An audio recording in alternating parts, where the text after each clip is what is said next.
Okay, so Islam Part 2. I know there's a lot of new terminology, new narratives. The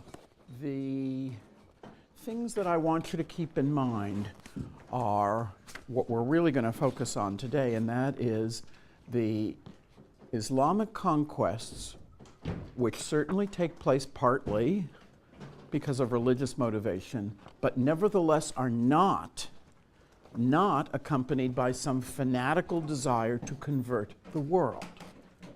The Muslim conquests have to be understood in terms of religious motivation, but not in terms of a determination to wipe out Judaism and Christianity. What appears to be a paradox makes this era a little hard to understand, namely the paradox being that you would have such a rapid expansion of the Arabs and the religion that they carried, which eventually would extend from Spain to India, and at the same time that the Islamic population would be a minority in most of those conquered regions for centuries, that there is not a demand for the conversion of the population to Islam, and that although the conversion does take place in many, even most parts of this imperial caliphate, it doesn't take place immediately and it doesn't take place under great pressure. I say apparent paradox because in fact the two things are different. The motivation provided by the religion to conquer does not necessarily mean that you require that everybody that you conquer embrace the religion. Indeed, in part, this is because, as Berkey emphasizes, the distinctiveness of the religion was not worked out it was worked out over the course of its first century, beginning, as we said last time, in Medina, but not fully articulated until the change of dynasty in 750 from the Umayyad to the Abbasids. But the other reason is that there's no logical connection between conquest and conversion. It's perfectly possible to be a motivated conqueror and not to require that other people embrace your religion, and this is for reasons that we'll see. The other apparent paradox, and here, I think it really is sort of a paradox, is that the Islamic conquests are accompanied by internal division within Islam from 650 AD. By the time of the Abbasid succession, that is a century later, these two parties can be identified as Sunni and Shiite. And you've read that, and you're aware that this continues to be a division that defines an awful lot of the Islamic world today. It is particularly a problem in those countries, such as Iraq, for example, that have both Sunni and Shiite populations. It's not a problem in Morocco, where everybody is Sunni.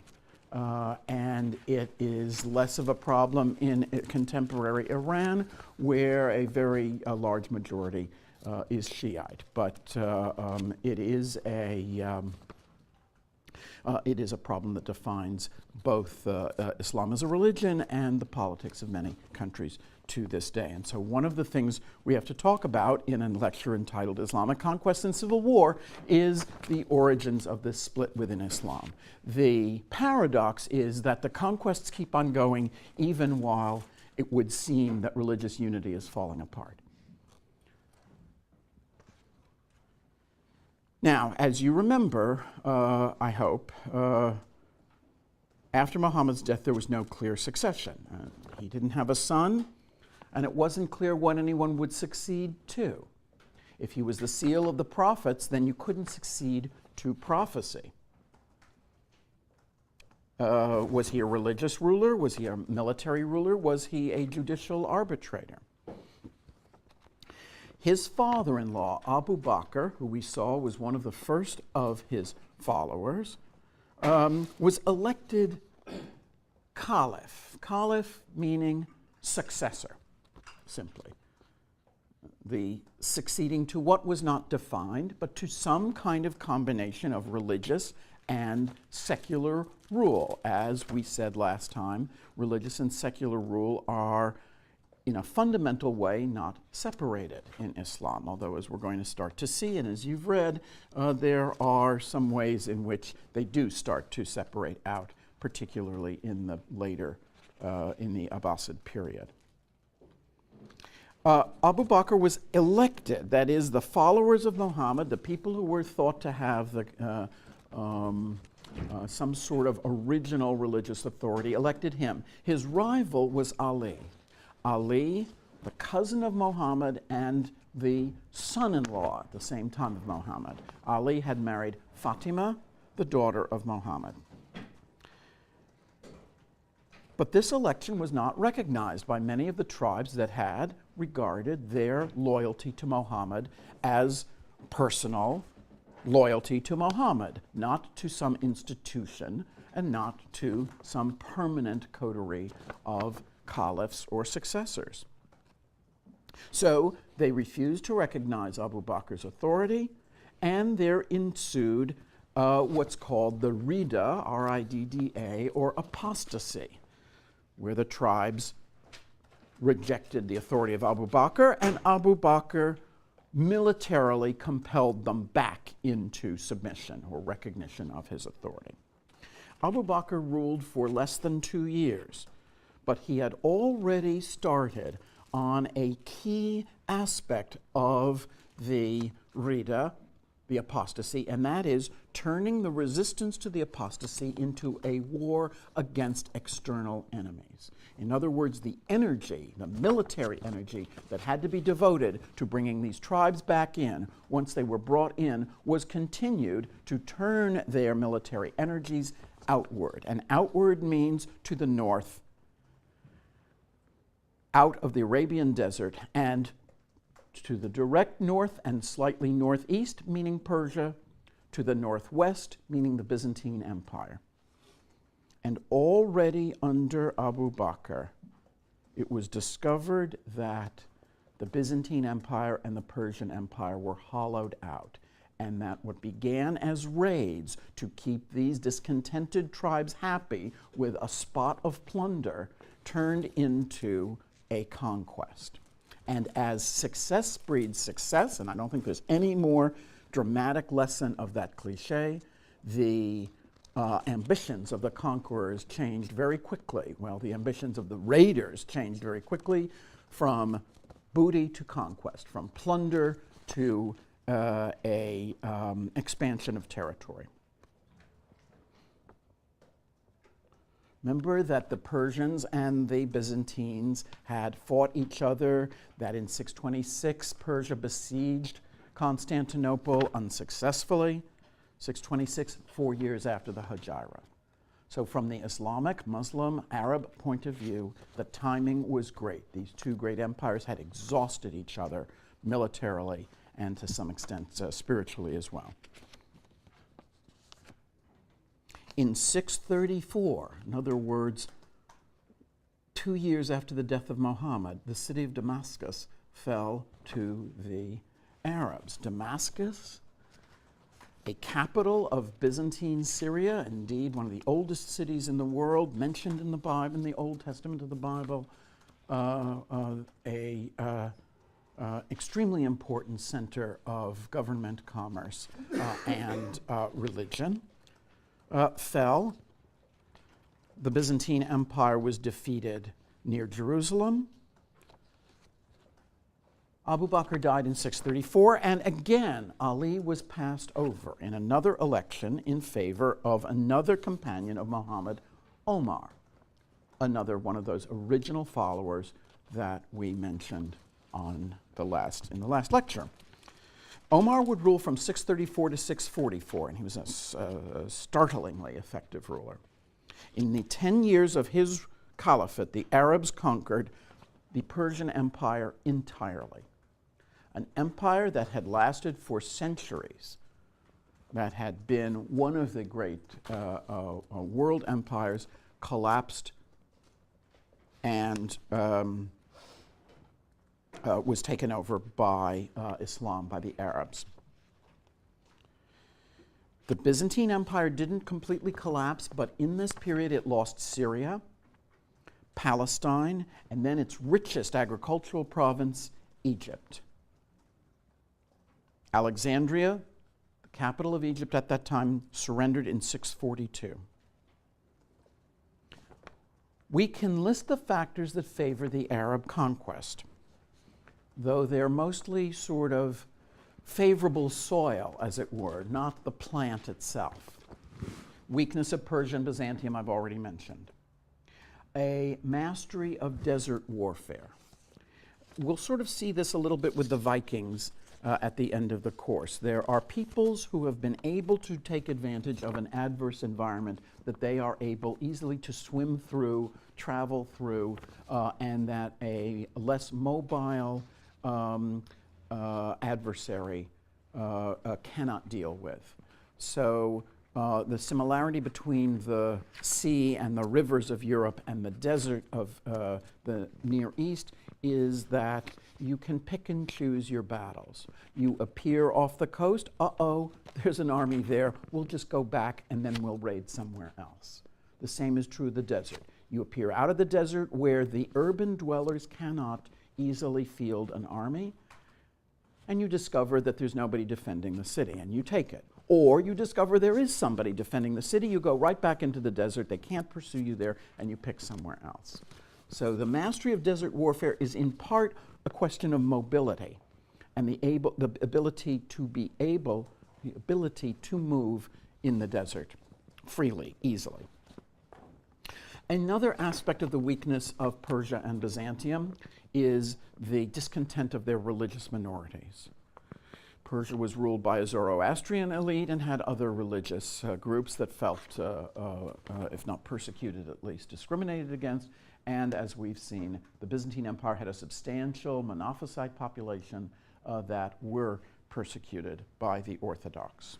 These people might not exactly fight for the invader, but they certainly weren't unhappy when the invader showed up. Indeed, remember that I said that in 655 there was a naval battle. How could the Arabs have sailors if they hadn't seen a year-round river until a few years before this battle? Their sailors were, many of them, most of them, from Monophysite populations of Egypt and Syria. So they were able to recruit people who would fight for them, who were not Muslim. Third is the channeling of a warlike society towards external fighting. This is like a problem of conservation of energy. You have a certain amount of energy that is being expended in external fighting. If you can turn all those electrons or whatever in the same direction and make them go outward, they will be extremely powerful. The limits of my scientific knowledge, unfortunately, you see displayed. But you understand what I'm talking about. That is, the internecine warfare is now turned outside because the plunder is better, the motivation is better. And then motivation is a fourth reason. Religious motivation is this thing that is called jihad, right? Everybody knows what this means, and we're going to have to sort of grapple with it because our understanding of it is perhaps partial and distorted. Jihad means struggle. It is a struggle against other religions or against other tendencies within Islam. There's plenty of energy, as we will see, devoted to fights within Islam, internecine religious fighting, if not tribal feuding. So we use the term jihad with some reservations. It is wrong to think of the Arab conquest as an expression of jihad in the sense that guys with knives in their teeth ride out and offer a terrorized population the choice of death or conversion. Once again, it is possible to have a religious motivation and yet not necessarily want to kill or convert the conquered people. The Quran itself has plenty of information about the jihad, but it is not completely consistent. Certainly, there is a sense that the unbelievers must be combated, a sense of martyrdom even, that those who die in the struggle to advance the religion will receive special favor. But there is also a respect accorded to people of other religions, in particular Jews and Christians. And if you think about it, it is psychologically possible to be convinced that God is following you. God must be following you. After all, you just conquered Jerusalem. You just conquered Alexandria. You just came out of the desert and have started to roll like a tsunami, an image that I don't think is really in the Quran. Well, let's say roll like the sands of the desert over ancient civilization. So God must be with you. But the fact that God is with you may indicate that you're an elite and that the people that you've conquered are simply going to stay that way. Or that if they want to become Muslim, that makes sense. Obviously, God favors Islam. But if they don't want to become Muslim, that's their lookout. So it does not mean that you have a hostile conquest policy. Jihad is, in this context, not incompatible with tolerance. Tolerance, a word I use with caution as well, because it's not as if they have a modern ideal of tolerance, of individuality, of you have your religion, I have my religion. It is more that they are not bothered by the presence of people of other religions. And we'll see some of why that is. So, number 5, a policy of allowing conquered people to maintain their religion, livelihood, and private lives. So there are other rapid conquests in world history, and there are other rapid conquests by people who are technologically or culturally or certainly economically behind the people that they conquer. The Mongols. Mongols conquer an incredible territory. The Vikings, which we'll end the course with, are certainly less developed economically, less civilized than the Carolingian Empire that they plunder. What is unusual about Islam, and I reiterate something that I've said already, perhaps more than once, is that it has a permanent effect. Rather than sort of disappearing back into their yurts, like the Mongols, or disappearing back into the tundra, well, that's an unfair description of Scandinavia, but disappearing back into the north, like the Vikings, the Islamic powers not only stay as occupiers, but become themselves a cultivated, wealthy, highly civilized empire. What is unusual about the Arabs, then, is their ability to consolidate and to hold on to their conquests.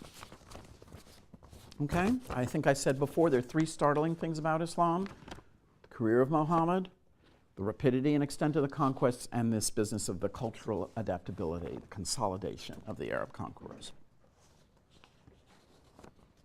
Questions so far? I think that the conquest part of this is clearer than the internal divisions. So let's proceed with the conquests rapidly. There's no single regime. There's no rule issued by the Caliphate for conquest policy. In general, if the population surrendered on terms, the way Alexandria had in 642, that was fine. Then the people were allowed to keep their local customs. In other words, they were allowed to keep their houses, their jobs, their religion, their property. The Arabs were intent on plunder, however. Why didn't they just pillage these people? Some of it is just wisdom, that they knew they were going to have to govern these places and that they might as well harness the industry and enterprise of the population rather than kill them or disperse them. Some of it was, I think, that they had so much plunder available to them from other sources that they didn't have to bother with some, middle-class artisans' wealth. They could plunder churches. They could seize church lands. They could take the state treasury. Between them, the state and the church held so much wealth that the Arab conquerors didn't really want to bother with mere private property. The leading nobles tended to flee. They allied their interests with the state. They were very large property owners. That land could be confiscated. And the reward to the conquerors was to be settled on lands of their own, with tenants of their own. And these lands tended to have belonged to the state or to the church. They received long leases for these lands from the caliphate, and they paid a religious tax, a kind of tithe, as members of the Ummah, the religious community. Non-Muslims were allowed to keep their property, their land and other property, but they had to pay two taxes that Muslims did not. They had to pay what is called, and it's called in the English-speaking world, a poll tax, which is basically just a head tax. Every person or every household pays a certain amount of money. It's actually kind of like a flat tax, but it has nothing to do with income. It is simply that you, as a person living in this polity, pay this as a tax. And then a land tax. Land tax, obviously more variable, and depending on how much land you own. If you own X amount of land, you pay a tax. If you own 8X amount of land, you pay 8 times that tax. At least that is the theory. And given that, as we said, as far back as Diocletian, you need to have very good records to keep track of taxes, then they kept on the old officials who had those records. So the language of administration in Syria remains Greek for quite a while. In Egypt, it remains Greek. In Persia, it remains Persian, because the guys that are running it are basically the same guys who were running it under the old empire. Why would the Arabs want to get rid of them? They'd want to get rid of, the high officials, the nobles, but the functionaries, the bureaucrats, stayed on. Most people who were Christians or Jews paid no more tax to the conquerors than they had to the Byzantine or Persian Empire. In other words, they were conquered, their lives did not radically change, their taxes did not go up. They didn't really miss the Persian or Byzantine imperial regimes.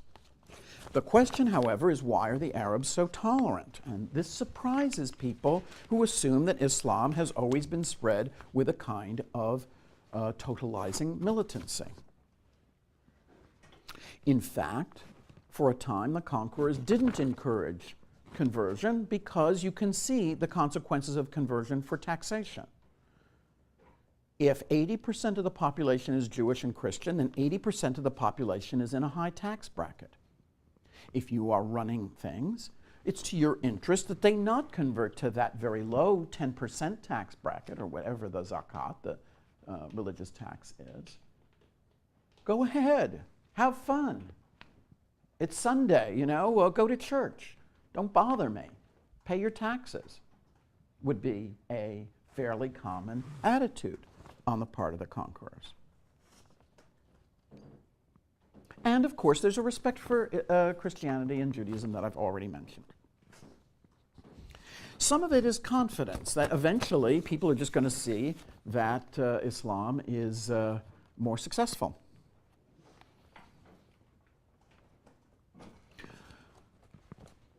Up until the Abbasid regime, 750, a vast majority of the conquered territory remained in the religion that it had had before the conquest. In other words, in Egypt in 750, a majority of the population were Christian. And indeed, in Egypt, to this day, 10% of the population is Christian. Certainly, Islam would gain And certainly now, ironically, much more than in 800 AD or 1200 AD or 1500 AD or 1900 AD, it's tough to be a Christian in Egypt. This is a problem of modernity, not of the period we're dealing with. So the process of conquest is very rapid. The process of Islamization is not. They're not to be confused.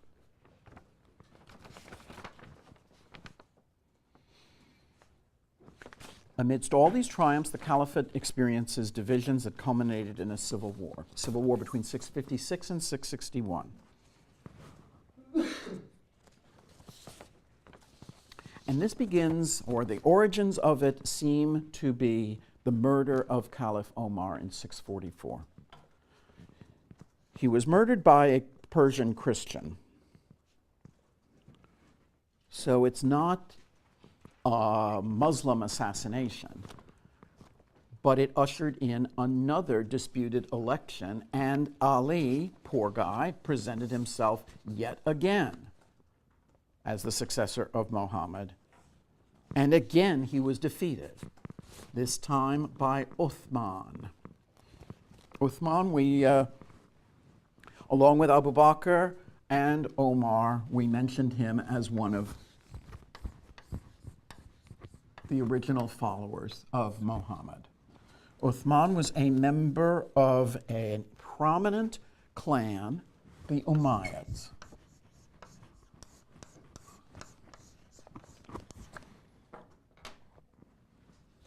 A high-status Mecca family. High status, but the Umayyads had opposed Muhammad. Uthman was an exception, but his family were among those people of Mecca who had been the most steadfast in opposing this upstart guy.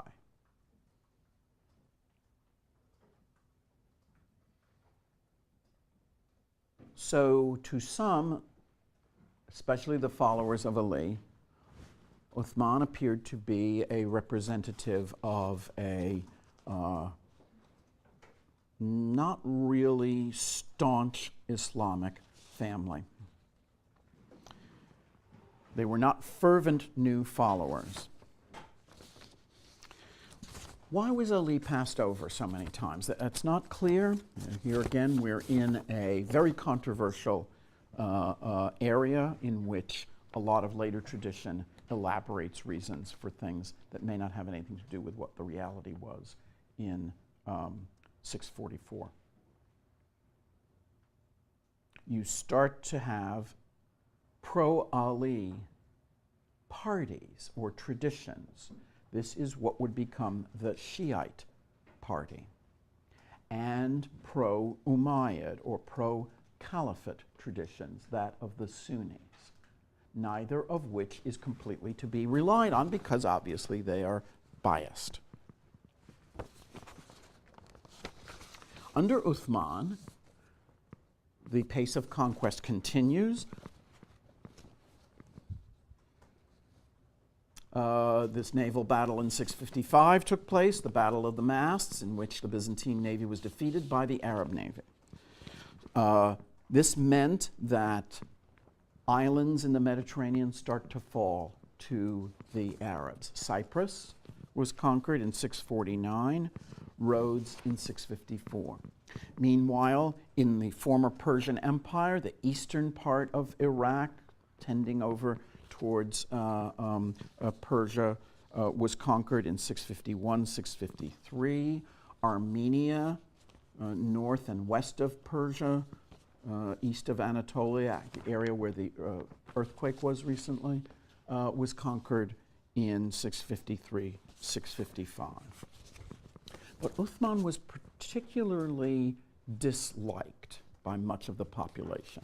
Unlike Omar, unlike the early caliphs, he was regarded as lethargic and as a sensualist, let's say.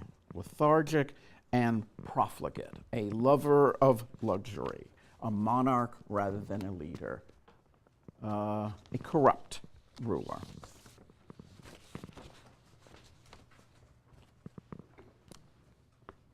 and he was murdered by a Muslim in 656.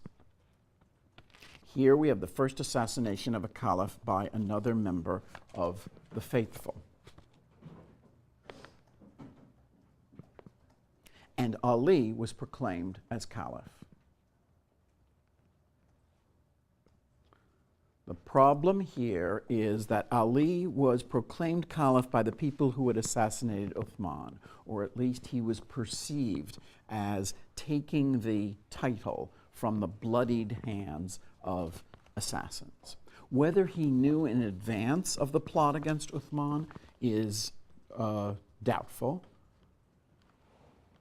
but he starts off in a somewhat false position as caliph. He's opposed bitterly by the Umayyad family, but more than that, his claim to the caliphate is tarnished by the circumstances under which he came into it. And an Umayyad rose up against him and starts the first civil war of Islam. This is Muawiyah,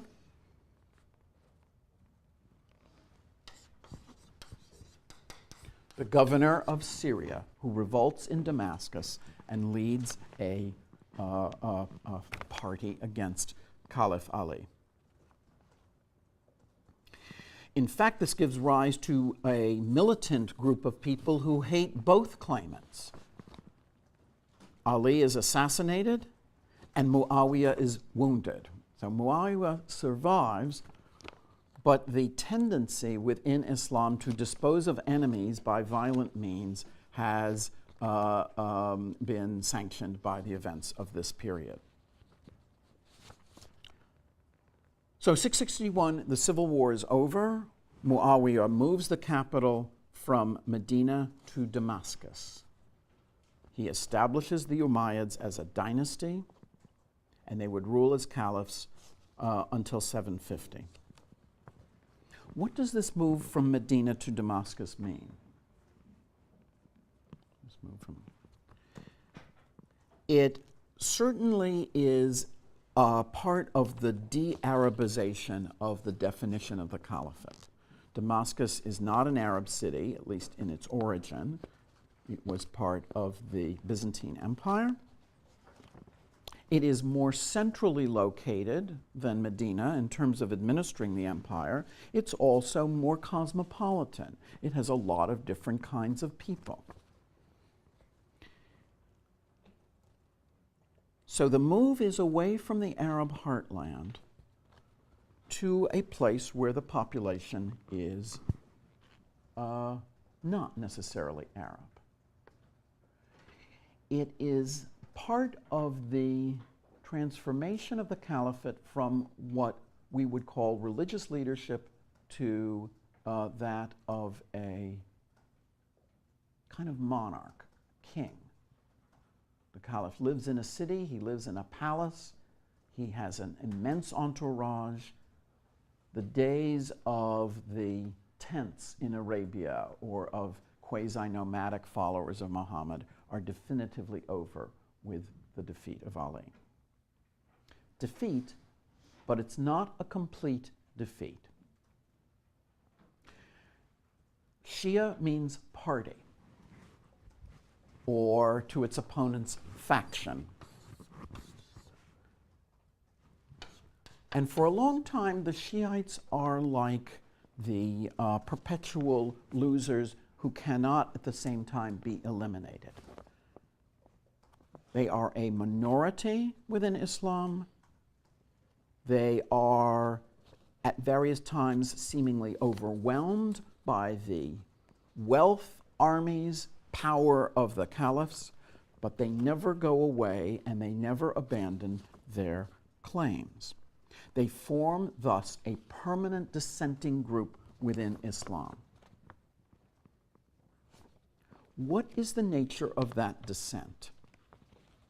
What don't they like about Islam as it's practiced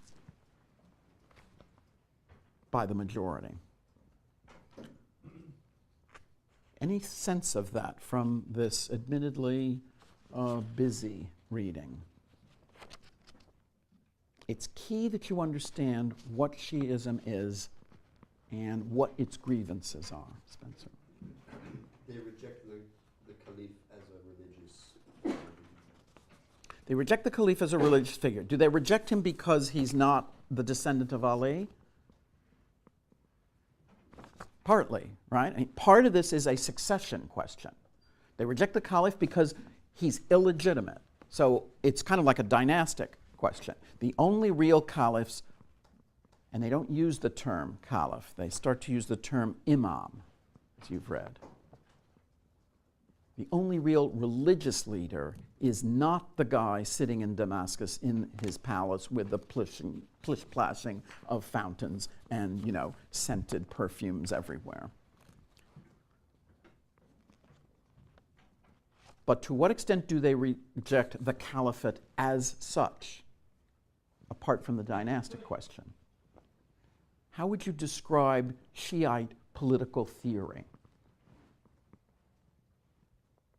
If the Sunnis are monarchical, if they are comfortable with a caliph who rules over an empire of unbelievable extent, what might the Shiites prefer to see? Okay? The government of the consensus of the Ummah, the community of faith. And something more informal. Indeed, although I hesitate to use this term, they are Republican. Republican, not in the 21st or 20th century American sense. What does Republican mean in this context? Actually, choosing representatives to then carry out the will of the people. Yeah, anti-monarchical. They regard the caliph as sort of the George III of the Muslim world. They don't want to have a single ruler who is a political ruler. They're comfortable with rulership in at least some sense, but the rulership should be either elected or inspired. They are radicals, in part because they're dissenters, they're on the out, in part because they are they're really angry, and they countenance violent tactics of opposition. They are egalitarian, and that's sort of what I mean by Republican. It's not so much that they necessarily believe in a representative system, as that they believe in a system in which one class of believers is not exalted over another, and one person is not ruling merely because he comes from a certain background.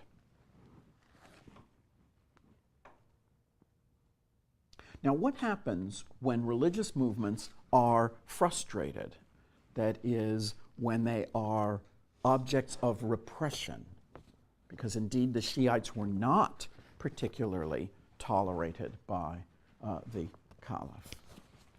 Often such religious groups become fixated on a future in which their claims will be vindicated. This certainly makes sense. The Christians persecuted under the Roman Empire wrote the granddaddy of all prophetic texts, prophetic of the destruction of your enemies, the book of Revelations. I suggest that you take a look at that anyway, as it's always interesting reading. And it is the book of the Bible that has the most relevance, for better or worse, to the current world we live in, because it's the one that talks constantly about the future and what's going to happen. Is that future the Apple computer future, where everybody's wonderfully connected and we all, can just float in some kind of great brain that we participate in? Or is the future some terrible ecological disaster in which we'll be, cannibals and stuff? Or is the future the visitation of those angels, those candlesticks, those, flowing rivers of molten metal and stuff? as in the book of Revelations. We'll be trumpets all over the place. Will, 1/3 of the population be wiped out one day, and then another third the next day, and the narrator of the book of Revelations cannot wait for this to happen. It is in the nature of apocalyptic thinking that it is violent, because your enemies who are right now persecuting you are going to be confounded. And they're not going to be confounded in the, oh gee, I'm really sorry I persecuted you sense. They're going to be split apart and pulverized. And you're going to be watching. And you're going to be applauding while they're split apart and pulverized and tortured. That's the nature of messianic apocalyptic thinking. Apocalyptic meaning the end of the world in some kind of conflagration. Messianic meaning the presence of a savior. The two are not the same thing, but they tend to go together, because there's going to be somebody who's going to come and, amidst the bloodshed and the fire, usher in a millennial world, that is to say, a world in which bad things have been purged. And that Messiah may be Jesus Christ at the second coming. It may be the Messiah of Jewish tradition, or in Shiite Islam, it may be the Imam, the rightly guided Imam. The Shiites have a leader. I've just said that they're Republican and egalitarian, but they're not some kind of Occupy Wall Street, we don't have any leaders, anarchic group. They have leaders, but they are leaders who are inspired, not merely administrators of a huge bureaucracy. And these imams succeed each other and are recognized by the Shiite faction until the death of the 11th imam. The death of the 11th imam without any obvious successor. Who is the 12th imam? And we enter into this period of what the book calls occultation. Not a word that you find used, well, right, it's got some sort of medical meaning too. Occultation, meaning what? Now, come on, this is in the reading. He's gone into hiding. Occult means hidden. There is a 12th imam, we just don't know where he is. He's in a cave somewhere. And there are imams and imams after him. Either he is deathless or there are other imams. But they're all hidden because they're not ready yet. But when they are ready, centuries of grievance are going to be revenged. So there is a notion of a corrupt and misguided Islamic establishment and of a true subterranean, occult, righteous level of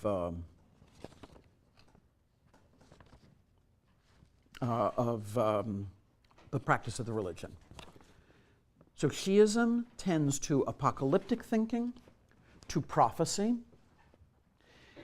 It exalts Ali and his followers, and it feels that it is in touch with the original desert, austere, egalitarian roots of Islam that have been corrupted by the monarchical, suspect purity of the Sunni Caliphate. Who becomes a Shiite? This is a hard question to answer because it is more than just a party or faction. If it was just a party or faction, it could not have lasted into the contemporary world with the force that it has. Who is discontent under Islam? It would seem logical that the people who would be discontent would be non-Arabs, because there is increasingly, as the Islamic world takes shape, a population of people who do convert to Islam who are not Arabs. We've said that the pace of Islamicization was slow, but nevertheless it was persistent and logical.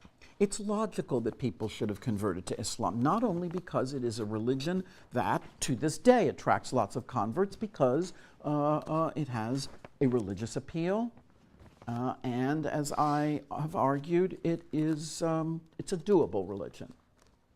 It's a religion that does not have a huge number of self-mortifying precepts. It is a way of living a righteous life in the world and performing certain duties that are not tremendously onerous or very subtle and involve a lot of mental internal dialogue. So people are converting to Islam. These people are known collectively as Mawali, singular Mawal. Mawal is a non-Arab Muslim. In the early years, sort of by definition, a convert. The day that Damascus fell, there were no Muslims in Damascus except maybe for some Arab traders. As of the death of Muhammad, all Muslims were Arabs. But within decades of this, with the conquests and conversion, there are lots of non-Arab Muslims. They may need to learn Arabic to understand the Quran. They're supposed to go to Mecca and so forth, but they are not Arabs. Are they equal to Arabs? Well, Arabs are always, to this day, going to feel themselves to have a special relationship, a special status, should we say, because Muhammad was an Arab and the movement starts in Arabia. But, as I'm sure you know, the largest countries, from the point of view of population, that are Islamic are not Arabic almost at all. Indonesia is the largest Muslim country in the world. India is the second largest Muslim country in the world, actually, even though its population is so large that Islam is a minority there. Pakistan is the third largest, I think. These all are countries without Arabs. Iran is not Arabic. It is, as we all know, an Islamic republic. The world of Arabs is very numerous, but the world of non-Arab Muslims is more so. And it is starting to become that way in the period that we're talking about. The Arabs are simply a small number of conquerors, and particularly in Persia, where the pace of conversion is faster than that of, say, Egypt or Syria, there are a lot of Mawali. At some point, some of the benefits of conversion, the fiscal benefits of conversion, are eliminated. Because the state, the caliphate, can't afford to have a population that is only paying the low religious tax. So it would seem that the moment at which you say, okay, we're happy that you're becoming a Muslim, you're still paying land and poll taxes, because we can't actually aspire to make all Muslims equal from a fiscal point of view. At that point, you would have some angry Mawali, at least so one would think. And so, one would think, these would be proto-Shiites, or Shiite recruiting grounds. There's a lot of debate about this. Berkey kind of skirts over this issue. Other scholars doubt that this is the case. They don't actually think that there's such a close connection between the Shiite party and discontented people. Or at least there is a connection between the Shiite party and discontented people, but the discontented people are not discontent because of their tax position. The presence of discontent within Islam is a constant. The presence of prophecy within Islam is a constant. Even though the teaching of the religion has been that Muhammad is the last prophet, it's very hard to put a stop to prophecy in the Christian religion, in the Jewish religion, in the Muslim religion. Once you have started to talk about inspired religious leaders, they're going to crop up even after you've declared an end of religious charisma. And the consequences of that, and the splendor, nevertheless, of the Abbasid Empire will form our subject for the next lecture. Thanks. Paradox is that the conquests keep on going even while it would seem that religious unity is falling apart. Now, as you remember, I hope, after Muhammad's death, there was no clear succession. He didn't have a son, and it wasn't clear what anyone would succeed to. If he was the seal of the prophets, then you couldn't succeed to prophecy. Was he a religious ruler? Was he a military ruler? Was he a judicial arbitrator?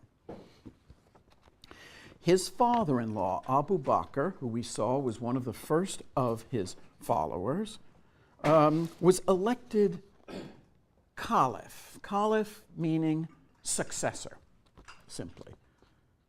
The succeeding to what was not defined, but to some kind of combination of religious and secular rule. As we said last time, religious and secular rule are, in a fundamental way, not separated in Islam, although as we're going to start to see, and as you've read, there are some ways in which they do start to separate out, particularly in the later minority in most of those conquered regions for centuries, that there is not a demand for the conversion of the population to Islam, and that although the conversion does take place in many, even most parts of this imperial caliphate, it doesn't take place immediately and it doesn't take place under great pressure. I say apparent paradox because, in fact, the two things are different. The motivation provided by the religion to conquer does not necessarily mean that you require that everybody that you conquer embrace the religion. Indeed, in part, this is because, as Berkey emphasizes, the distinctiveness of the religion was not worked out it was worked out over the course of its first century, beginning, as we said last time, in Medina, but not fully articulated until the change of dynasty in 750 from the Umayyad to the Abbasids.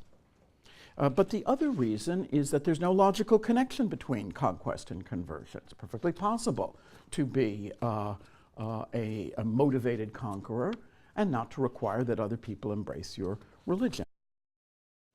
Okay, so Islam Part 2. I know there's a lot of new terminology, new narratives. The things that I want you to keep in mind are what we're really going to focus on today, and that is the Islamic conquests, which certainly take place partly because of religious motivation, but nevertheless are not accompanied by some fanatical desire to convert the world. The Muslim conquests have to be understood in terms of religious motivation, but not in terms of a determination to wipe out Judaism and Christianity. What appears to be a paradox makes this era a little hard to understand, namely the paradox being that you would have such a rapid expansion of the Arabs and the religion that they carried, which eventually would extend from Spain to India, and at the same time that the Islamic population would be in the Abbasid period. Abu Bakr was elected, that is, the followers of Muhammad, the people who were thought to have some sort of original religious authority, elected him. His rival was Ali. Ali, the cousin of Muhammad and the son-in-law at the same time of Muhammad. Ali had married Fatima, the daughter of Muhammad. But this election was not recognized by many of the tribes that had regarded their loyalty to Muhammad as personal loyalty to Muhammad, not to some institution and not to some permanent coterie of caliphs or successors. So they refused to recognize Abu Bakr's authority, and there ensued what's called the Ridda, R-I-D-D-A, or apostasy, where the tribes rejected the authority of Abu Bakr, and Abu Bakr militarily compelled them back into submission or recognition of his authority. Abu Bakr ruled for less than 2 years, but he had already, and this is for reasons that we'll see. The other apparent paradox, and here, you know, I think it really is sort of a paradox, is that the Islamic conquests are accompanied by internal division within Islam from 650 AD. By the time of the Abbasid succession, that is a century later, these two parties can be identified as Sunni and Shiite. And you've read that, and you're aware that this continues to be a division that defines an awful lot of the Islamic world today. It is particularly a problem in those countries, such as Iraq, for example, that have both Sunni and Shiite populations. It's not a problem in Morocco, where everybody is Sunni. And it is less of a problem in contemporary Iran, where a very large majority is Shiite. But it is a problem that defines both Islam as a religion and the politics of many countries to this day. And so one of the things we have to talk about in a lecture entitled Islamic Conquests and Civil War is the origins of this split within Islam. The